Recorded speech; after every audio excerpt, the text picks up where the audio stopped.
Welcome to Nagercoil சமையல் with Kavitha. இந்த வீடியோவில் மோதகத்தோட மேல் மாவு எப்படி செய்யறதுன்னு பார்க்கலாம். மோதகத்தோட மேல் மாவு செய்யறதுக்கு என்னென்ன பொருள் இப்போ தேவைன்னு பார்த்துடலாம்.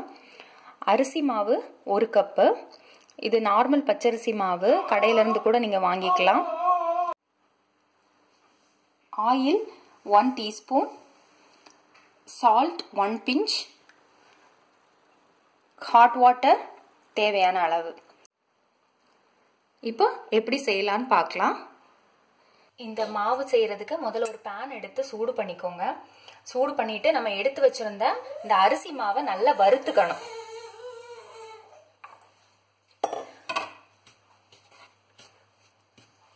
லோ ஃப்ளேம்ல வச்சே வறுத்துக்கோங்க.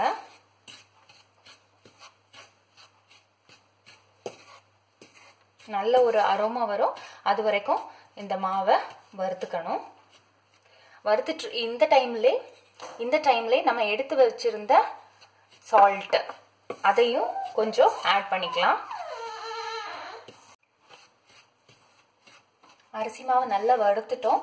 இப்போ ஸ்டவ் ஆஃப் பண்ணிட்டு இதை அடுப்புல இருந்து எடுத்துடலாம். இப்போ இந்த அரிசி மாவை வேற ஒரு பாத்திரத்துக்கு டிரான்ஸ்ஃபர் பண்ணிட்டேன். இதுல இந்த மாவு கூட நம்ம ரொம்ப கொதிக்கிற வெந்நியை இதுல ஊத்தி நல்லா இந்த மாதிரி கிளறணும். கை வச்சு கிளற வேண்டாம், நல்லா கொதிக்கிற தண்ணி ஊத்துறோம். இந்த தண்ணியிலே இந்த மாவு வெந்துடும். மாவு தண்ணி ரெண்டுமே ரொம்ப சூடா இருக்கும், அதனால இந்த உடன் ஸ்பேச்சுலா வச்சு நீங்க கிளறிக்கோங்க.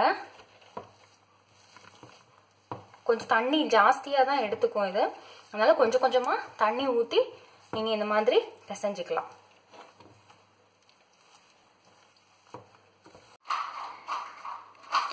மாவு பிசைஞ்சிட்டேன். இப்போ கொஞ்சம் இது ஆறுனதுக்கு அப்புறம் கை வச்சு பிசைஞ்சு அப்புறம் எப்படி இருக்குன்னு உங்களுக்கு காமிக்கிறேன். மாவோட சூடு நல்லா ஆறிடுச்சு. இப்போ இந்த மாதிரி ஒரு பிளேட் எடுத்துக்கோங்க. அந்த பிளேட்ல கொஞ்சமா மாவு எடுத்து இப்படி வச்சுட்டு நம்ம எடுத்து வச்சிருந்த இந்த 1 டீஸ்பூன் எண்ணெய் இதுல விட்டு நல்லா கையை வச்சு பிசைஞ்சுக்கலாம். இந்த மாதிரி பிசைஞ்சுக்கோங்க.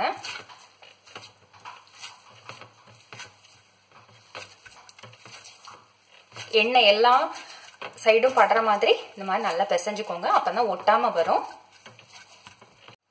மாவு இந்த மாதிரி இருக்கணும். அப்பதான் உங்களுக்கு வேக வைக்கும் போது அது உடையாம வரும். இந்த மாதிரி வெரைட்டி வச்சுக்கோங்க. இதை நீங்க ஒரு ஏர்டைட் கண்டெய்னர்ல அடைச்சு ஒரு 3 டேஸ் ஃப்ரிட்ஜில் வச்சு யூஸ் பண்ணிக்கலாம். இது கூட டிஃப்ரெண்ட் டைப் ஆஃப் பூர்ணம் செஞ்சு உள்ள வச்சு நீங்க ஸ்டீம் குக் பண்ணி யூஸ் பண்ணிக்கலாம். மோதகம் செய்யறதுக்கான மேல் மாவு ரெடி ஆயிடுச்சு. இதுக்குள்ளால நீங்க டிஃப்ரெண்ட் டைப் ஆஃப் பூர்ணம் செஞ்சு உள்ள வச்சு வேக வச்சு நீங்களும் விநாயகருக்கு படைங்க. எப்படி இருக்குன்னு எனக்கு கமெண்ட்ஸ் போஸ்ட் பண்ணுங்க.